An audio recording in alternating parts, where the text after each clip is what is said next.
죽음이 두렵습니다. 하지만 동시에 저는 죽음에 대해 놀라운 매력을 느낍니다. 이것은 무슨 의미인가요? 죽음은 삶에서 가장 위대한 신비이다. 삶에는 수많은 신비가 있지만 그 무엇도 죽음과 비교할 수 없다. 죽음은 삶의 마지막 정점이자 최고의 절정이다. 사람은 죽음 안에서 분해되고 사라지기 때문에 죽음이 두려운 것이다. 에고가 죽음을 이겨낼 수 없기 때문에 죽음이 두려운 것이다. 그대가 건너편 강가로 건너갈 때 에고는 그대를 따라가지 못하고 이쪽 강가에 남고 만다. 그대가 자신에 대해 아는 것은 전부 에고이기 때문에 두려움이 생기는 것이다. 그러나 거기엔 큰 매력도 있다. 에고는 사라지지만 그대의 실체는 사라지지 않는다. 사실 죽음은 그대에게 자신의 진정한 실체를 드러내준다. 죽음은 그대가 썼던 모든 가면을 벗겨내고 그대의 진면목을 보여준다. 죽음을 통해서 그대는 자신의 가장 깊은 내면, 가장 핵심적인 실체를 아무런 가식과 우민과 거짓, 인격 없이 있는 그대로의 자신을 보여준다. 따라서 모두가 죽음을 두려워하면서도 그것의 매력을 느낀다. 프로이트는 이런 매력을 오해했다. 그는 인간에게 죽음에 대한 강한 열망이 있다고 말했다. 그는 그것을 타나토스라고 불렀다. 그는 이렇게 말한 바 있다. 인간은 두 가지 가장 기본적이고 본질적인 본능을 갖고 있다.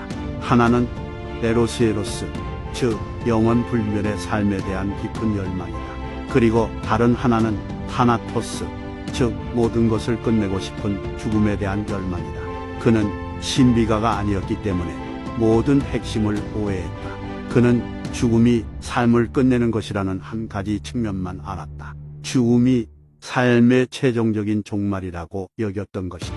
그는 죽음이 새로운 시작이라는 사실에 눈을 뜨지 못했다. 모든 끝에는 항상 시작이 있다. 그 어느 것도 완전히 사라지는 건 없으며 완전히 끝나는 건 하나도 없기 때문이다. 형태만 바뀔 뿐 모든 것은 계속 이어진다. 그대라는 육체적 형태는 죽겠지만 그대 안에는 무형의 것도 존재한다.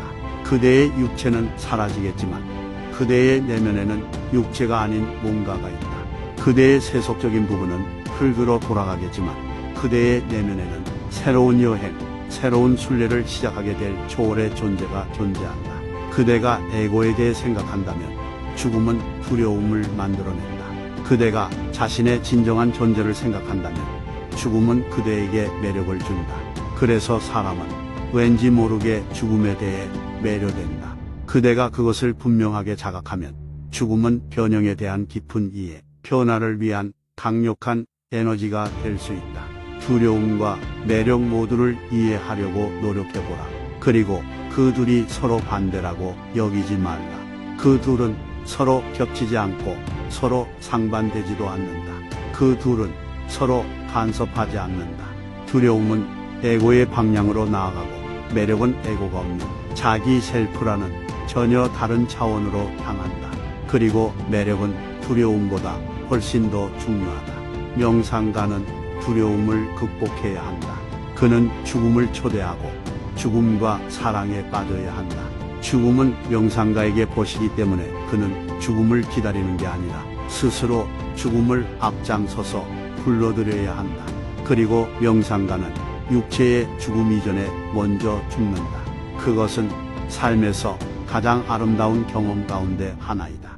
외적으로는 육체가 계속 살아있어서 계속 움직이며 예전처럼 살아가지만 내적으로는 에고가 이미 죽어서 더 이상 존재하지 않는다. 이제 그대는 살아있으면서도 죽어 있다. 그대는 삶과 죽음이 만나는 지점이 되었다. 그러면 그대는 양극단의 풍요로움을 품게 된다. 그대가 삶과 죽음을 모두 품을 수 있을 때 신을 품을 수 있게 될 것이다.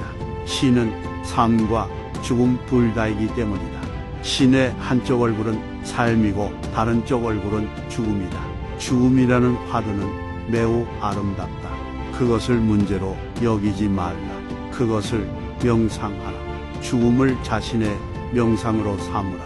그러면 그대는 크나큰 축복을 얻게 될 것이다.